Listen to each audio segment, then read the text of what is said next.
जय हिंद। आप देख रहे हैं जीके संसार और आज हम सब इंपॉर्टेंट टॉपिक को कवर कर रहे हैं जो कि है गवर्नर जनरल एवं वायसराय। आज की इस वीडियो में हम सब जिस गवर्नर जनरल और वायसराय को डिस्कस करेंगे वो है Lord Canning, sir John Lawrence, Lord Mayo और लॉर्ड लिटन। तो इन चारों गवर्नर जनरल के बारे में हम इस वीडियो में डिस्कस करने वाले हैं, गवर्नर जनरल एवं वायसराय के बारे में, जो कि आपके आगामी सभी प्रतियोगी परीक्षाओं के लिए महत्वपूर्ण है।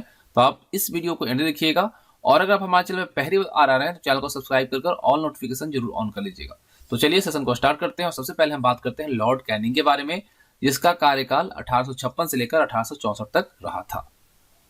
देखिए, यह भारत में कंपनी द्वारा नियुक्त अंतिम गवर्नर जनरल था। अगर आपसे पूछा जाए कि अंतिम गवर्नर जनरल भारत का कौन था तो लॉर्ड कैनिंग था। वहीं अगर आपसे पूछा जाए कि ब्रिटिश सम्राट के अधीन नियुक्त भारत का प्रथम वायसराय कौन था तो वह था लॉर्ड कैनिंग।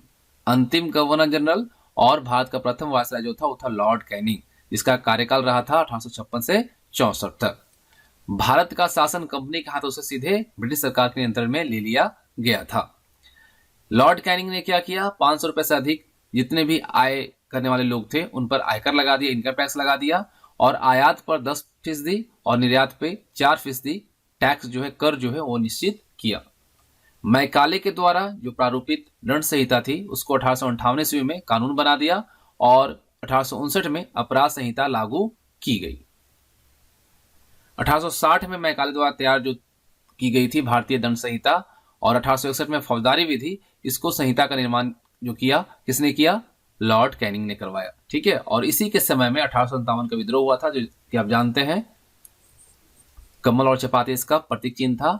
1857 का विद्रोह जो था, है ना, हमने आपको इस पे वीडियो भी दी है, तो आप अगर नहीं देखे तो आप जाकर देख सकते हैं। 1856 का विधवा पुनर्विवाह अधिनियम इसी समय पारित किया गया था और धारा 15 के द्वारा विधवाओं को विवाह का वैधानिक अधिकार मिला। देखिए, कई दफा क्वेश्चन पूछा जाता है कि विधवा पुनर्विवाह अधिनियम जो है किसके समय पारित किया गया था, लॉर्ड कैनिंग के कार्यकाल में 1856 में। ठीक है, और किस धारा के तहत, धारा 15 के तहत विधवाओं को विवाह का वैधानिक अधिकार मिला था। 1858 का एक्ट पारित किया गया और महारानी विक्टोरिया को भारत की महारानी घोषित किया गया। लॉर्ड कैनिंग के कार्यकाल में ही यह सारा कुछ हुआ।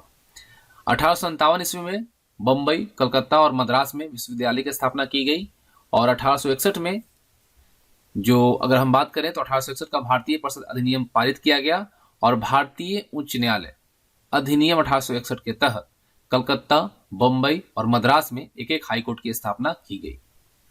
फिर से एक बार मैं रिपीट करता हूं इस पॉइंट को क्योंकि इंपॉर्टेंट पॉइंट है।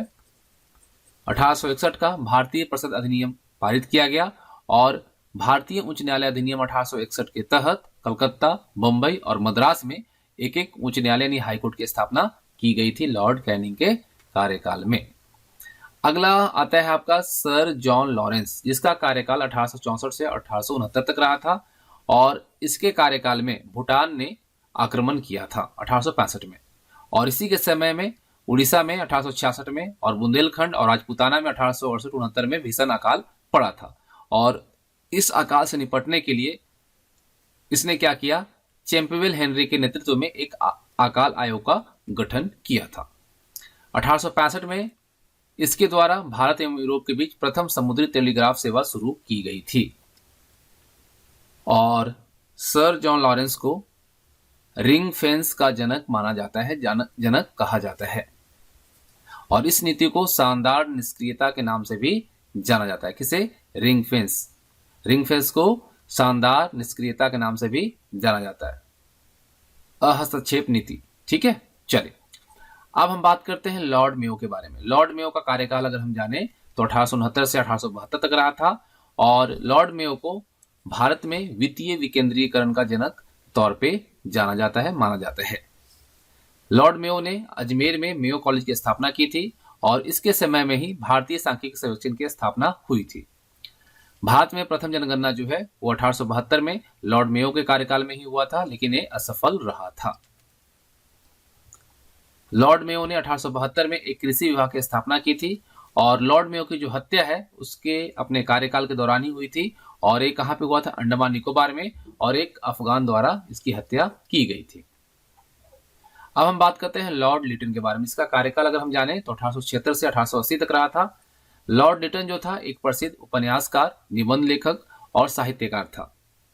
साहित्यकारिता में लॉर्ड लिटन को ओवन मेरेडिथ के नाम से जाना जाता था। अगर आपसे पूछ लिया जाए कि ओवन मेरेडिथ के नाम से साहित्यकारिता में किसे जाना जाता है, तो लॉर्ड लिटन को।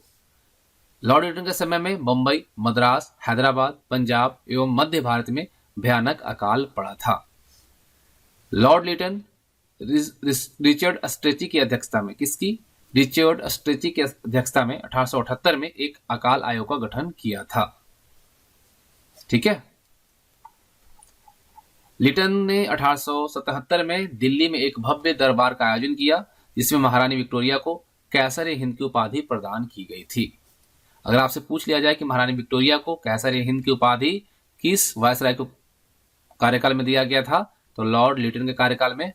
ठीक है। और कहां पे? दिल्ली के एक भव्य दरबार में दिया गया था। कब? 1877 में। लिटन ने भारतीय जनपद सेवा में सम्मिलित होने के लिए भारतीयों की जो आयु है वह 21 वर्ष से घटाकर कितना कर दिया था? 19 वर्ष कर दिया था।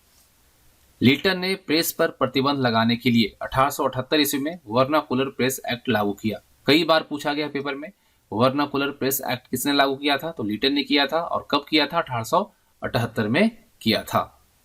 1878 ईस्वी में भारत सत्र अधिनियम पारित हुआ, जिसके तहत कोई भी व्यक्ति बिना लाइसेंस के सत्र धारण नहीं कर सकता था।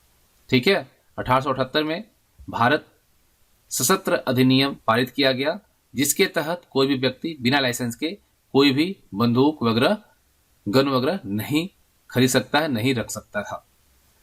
लिटन ने अलीगढ़ में एक मुस्लिम एंग्लो प्राच्य महाविद्यालय की स्थापना की थी। तो ये सभी 4 महत्वपूर्ण गवर्नर जनरल और वायसराय थे, जो कि आपके एग्जामिनेशन पॉइंट ऑफ व्यू से इंपॉर्टेंट है। Lord Canning, sir John Lawrence, Lord Mayo और लॉर्ड लिटन। तो उम्मीद करता हूं आप सबको इनके बारे में जान के काफी इंफॉर्मेशन मिली होगी और आपके एग्जाम में भी इससे काफी हेल्प मिलेंगी। तो वीडियो को अगर आप पसंद किए तो लाइक और अपने दोस्तों के साथ शेयर कीजिएगा। जय हिंद।